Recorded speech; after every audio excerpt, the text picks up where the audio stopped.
Welcome to Just Societies Live. You may notice a name change. We are usually Social Work Live, but today we're reaching out across the university to talk with people from other parts of the university besides the School of Social Work, and particularly to talk about the Just Societies initiative here at Columbia. We have two eminent faculty members from Columbia who have joined us today. Bruce Western, who is professor of sociology and social justice. I love that title, social justice added to it, really adds something to do it. He's also the co-director of the Columbia Justice Lab, new to me. And we also have with us Damon Phillips, who's professor of social enterprise management at the Columbia Business School. Very interesting. Co-director of the Tamer Center for Social Enterprise, and the author of a book about jazz. Since I played jazz, we started by talking about that. But that's not where we're going to start today. We're going to start by talking about the Just Societies initiative, and Bruce, maybe you can tell us a little bit about it. Yeah, the Just Societies initiative is a university-wide effort to mobilize a lot of faculty from across the campus around issues of justice that are particularly facing us with a great deal of urgency in the US today. So the big themes include the quality of our democracy, justice around issues of identity, of gender identity and sexual identity. And of course, the third pillar of this project is about criminal justice and the challenge of mass incarceration, the challenge of decarceration that we face both among policymakers, and I think particularly in the most disadvantaged communities in America, where the criminal justice footprint is falling most heavily at the moment. So today we want to focus on the criminal justice aspect of this. Obviously, issues about the American democracy are exceedingly important at the moment, and issues about identity, gender, race, and so forth also exceedingly important. But criminal justice is our topic for today. And I know that both of you are particularly interested in people who are leaving prison or jail and how they re-enter and what chances they have and so forth. Damon, what's the problem?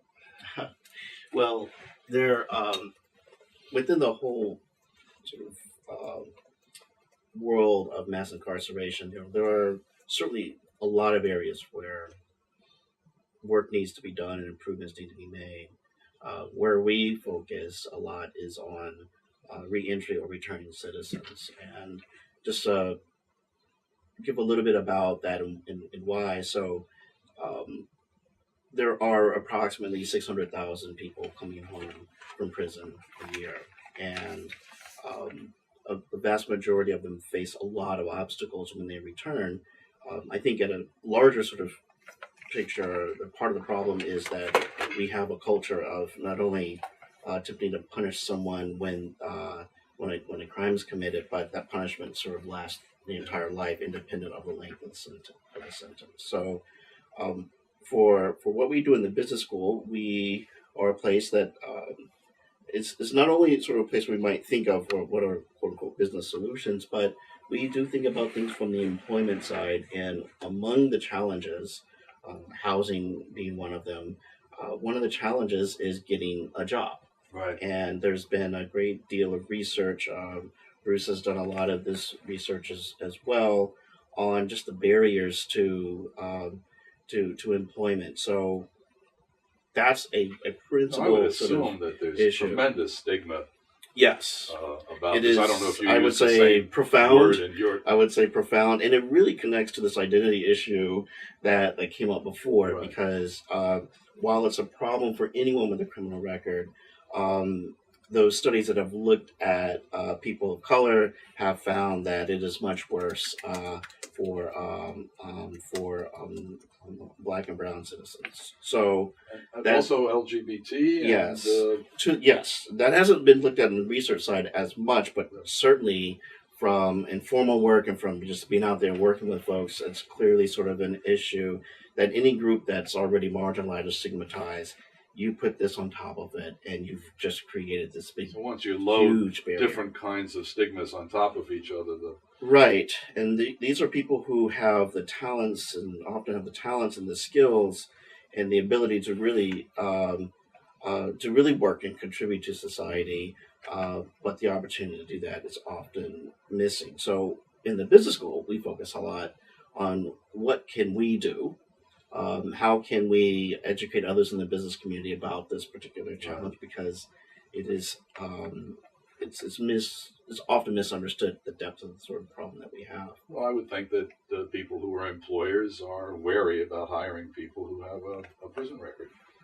Well, yes. I mean, and that is something. I mean, what I would say is in the past maybe 10, 15 years, there are an increasing number of employers who are open to hiring someone with a criminal record, can be engaged. Still, though, the overwhelming thing is that there's a concern, and for us, that means talking to people who are current or future business leaders to educate them better about what the actual challenges are and what they can do to be part of the solution. So this is one enormous part of the reentry Yeah. problems that people encounter Yes. to get a job. And my understanding is many people who come out of prison have debts when they come out that make life really very difficult for them. And if they don't get a job, then it's really difficult. What are some of the other issues that people face? Yeah, I would emphasize two other things. One is that people coming out of prison, in many cases, are in poor health, and they struggle with chronic disease, infectious disease, chronic pain. In research that we did, we found very high rates of chronic pain among people coming out of prison. Mental health is often not great. So in research I've done, we found high rates of mood disorders, depression, anxiety, PTSD, and some people suffer from serious mental illness, psychotic conditions, schizophrenia. So there's really acute healthcare needs that people have, and if they're dealing with chronic conditions, continuity of care from the institution to the community is really important. There's so much interesting to pursue here. I, of course, focus on mental health policy. That's what my career has been about, so I'm particularly interested in that. But I'm struck by you saying that people come out with chronic pain.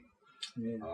The treatment of chronic pain is something that is very difficult. Now, assuming that they can get treatment at all, because one of the problems for people coming out of jails and prisons is they may not have health coverage and may not be able to get care at all.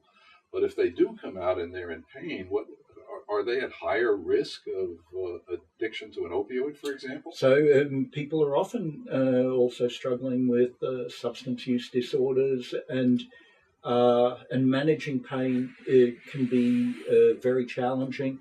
And if you don't have access to adequate medical care, certainly in the research I've done, there's evidence that people are self-medicating in different ways, relapsing to substance use disorders. And I have a project at the moment in Oklahoma City.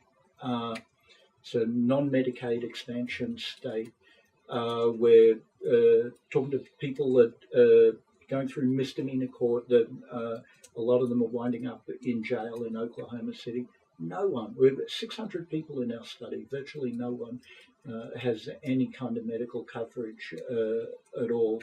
And their healthcare needs are acute. The second thing I would add to the reentry challenge is housing, and Damon mentioned it. And there's very little independent housing after prison, and so people are doubling up with family, or they're in the shelter system, or some sort of transitional Or they're on the housing streets. program, Yes. or they're street homeless. We That's right. still have street homeless. Yes, Yeah. we do. Yeah. So there are big public policy challenges, helping With people. the housing issue, I'm particularly interested in bail reform because I think a lot of people end up in jail just because they can't make bail. Yeah. But they also then need to have housing. If we change the cash bail system, then they're going to need to have a place to live. So that housing, I think, becomes an important issue from preventing people from getting into the jail and prison system, Absolutely. as well as they come out. In sort of to the help them. hierarchy of needs, I think housing, health, and income support, those three things are fundamental. So let's take those as fundamental. Certainly makes sense to me that those are the three things to look at, three key things to look at.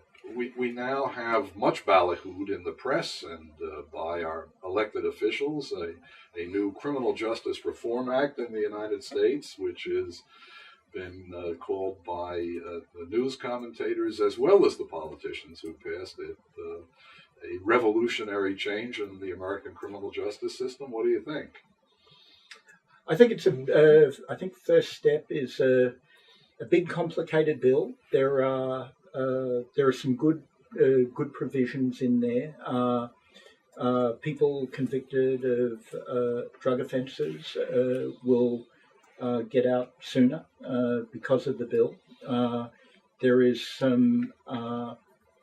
there's some programming support in there. I think prison conditions for women will improve.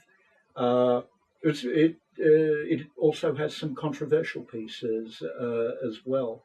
A lot of the benefits of the bill were confined only to people without violent convictions.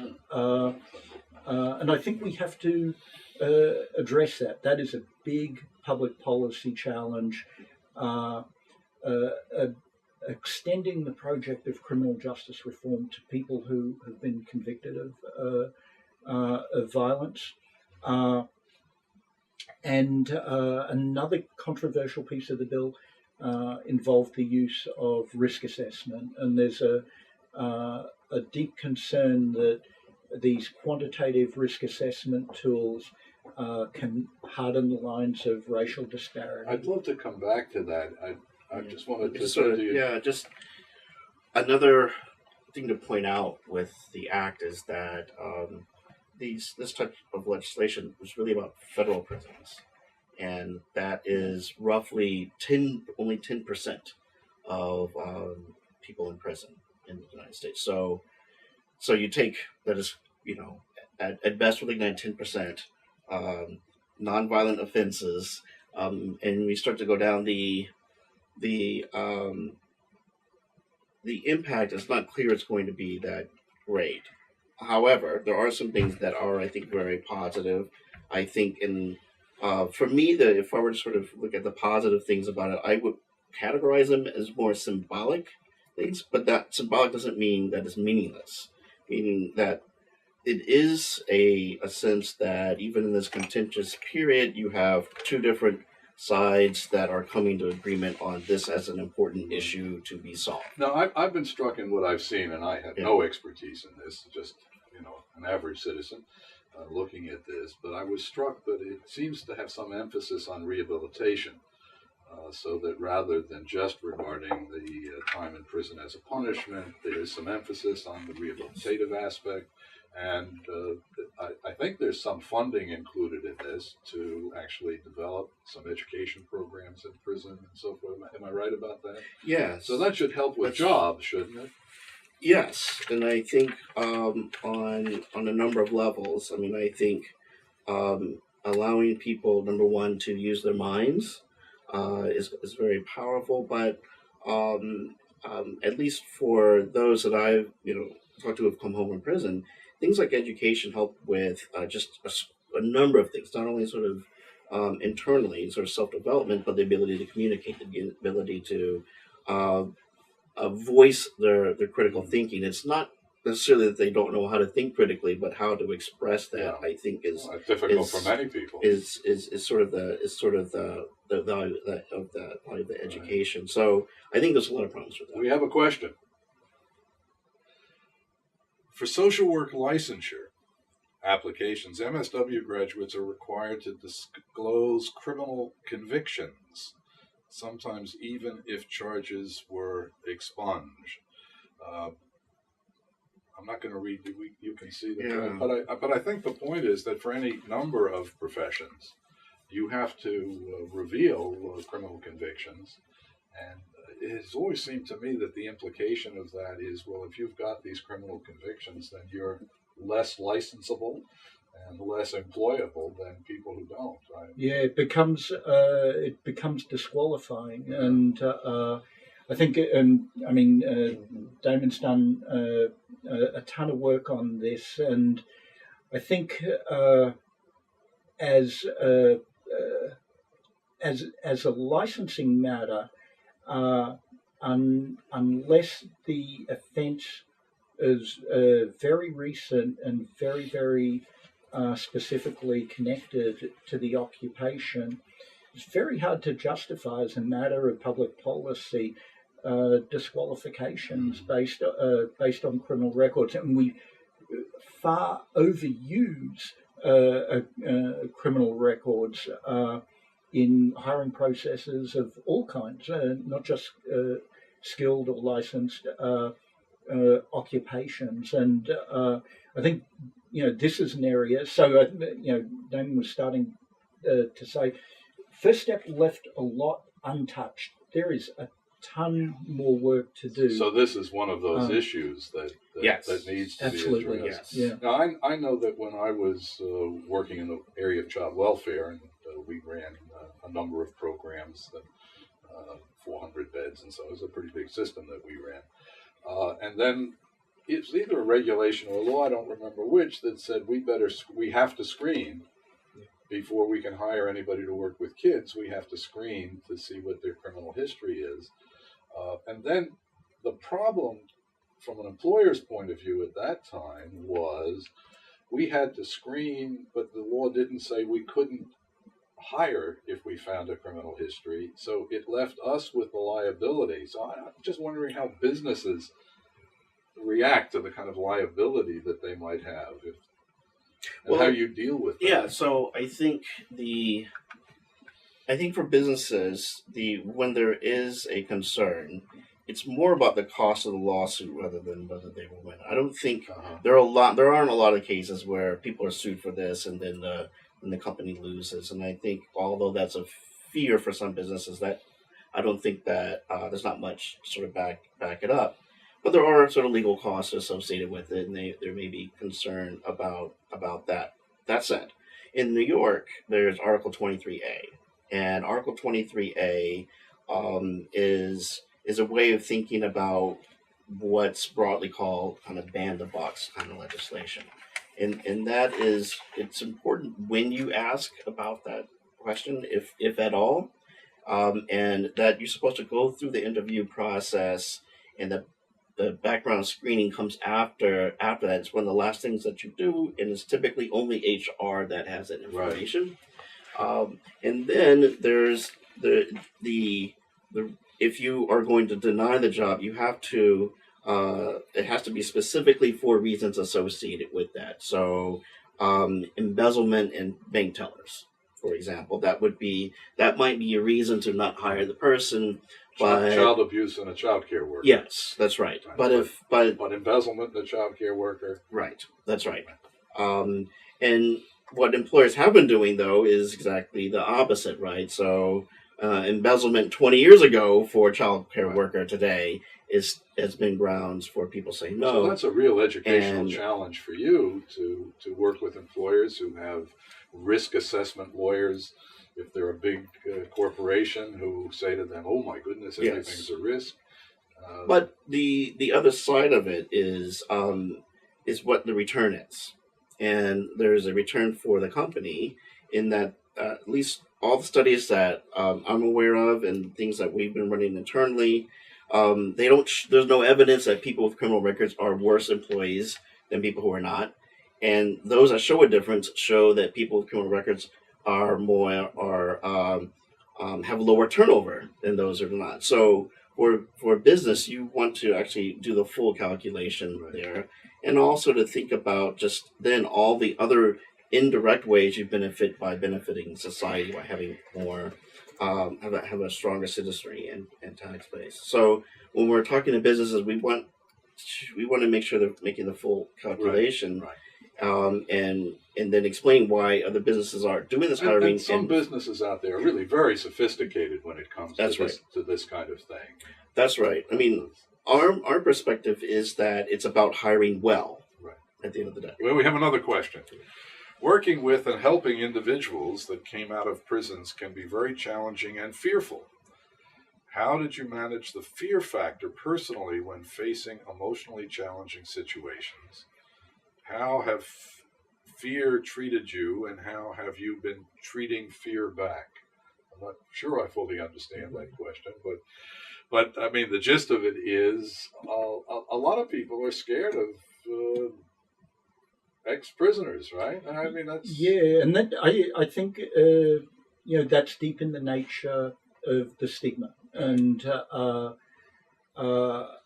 having a criminal record, having been incarcerated, for large segments of society, that's not part of their reality, and I think we conjure up a lot of monsters around that social experience, and in a world in which there are very large racial disparities in incarceration, and which incarcerations are really high in poor communities of color, that means that we're stigmatizing, creating monsters around people who live in poor communities of color.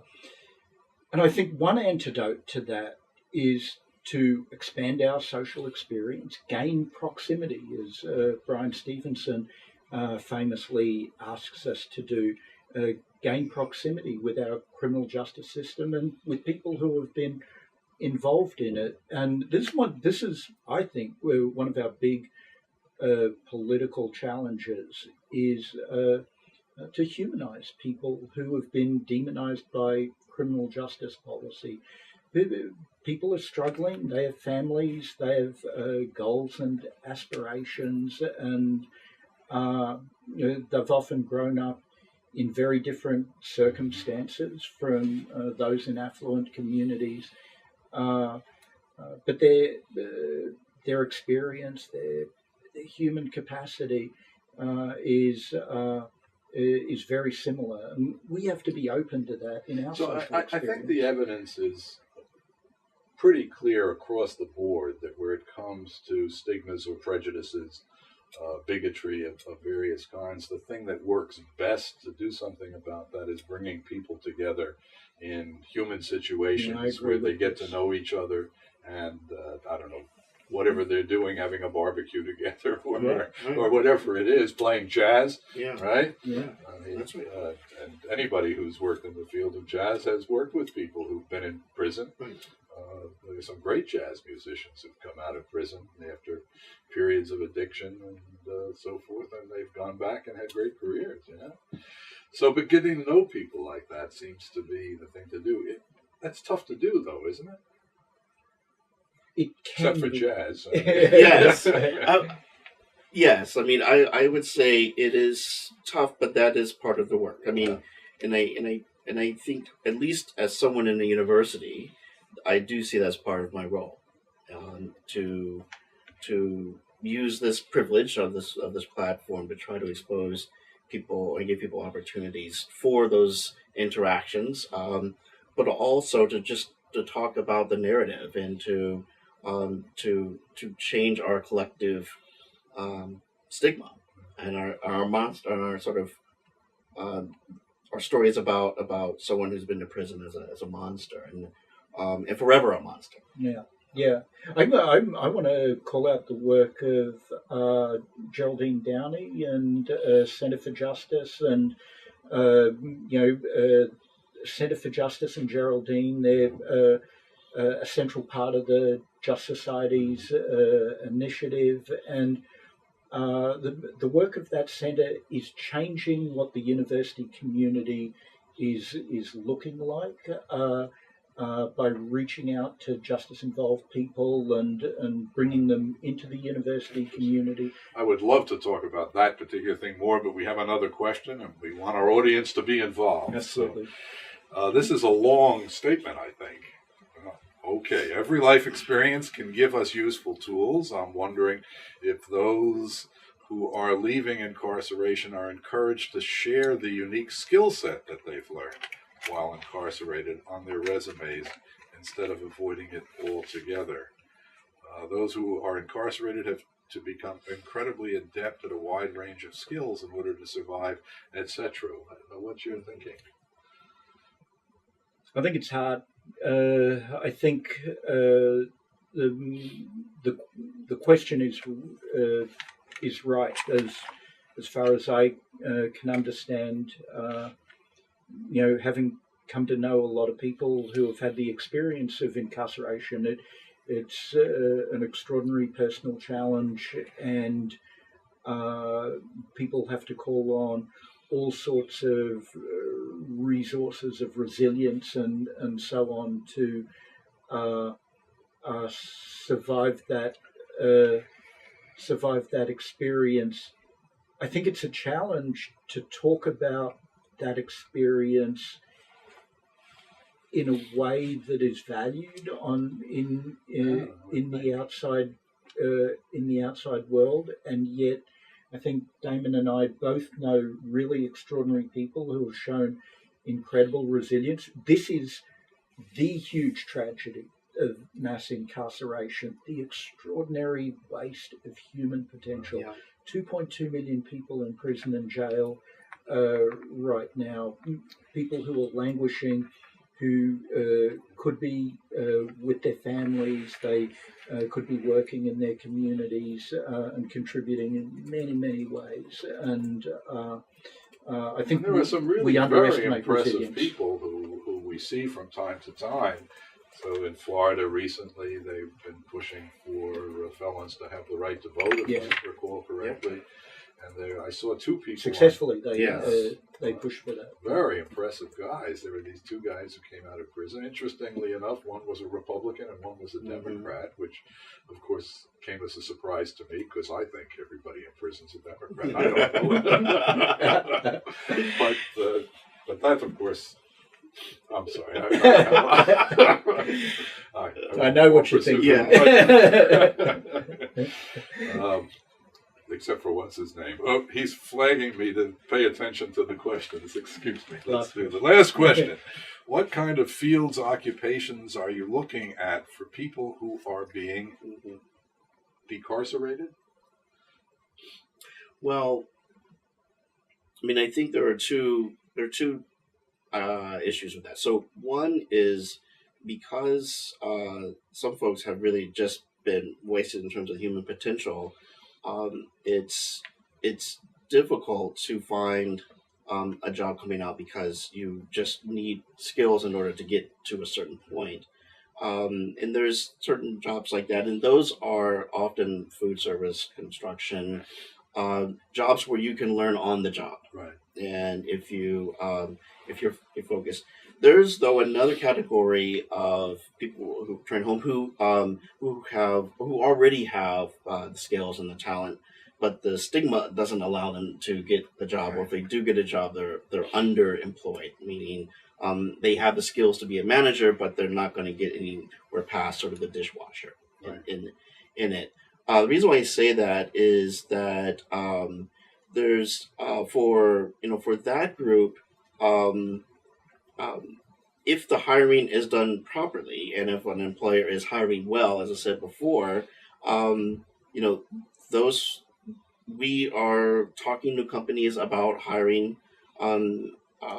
people returning from prison for all sorts of jobs. It's really what are their skills, what are they strong at, and what do you, and then you hire them into that. So there are common areas. And like food service and construction and some retail, but those are only things that we're interested in to the extent that they aren't dead end jobs.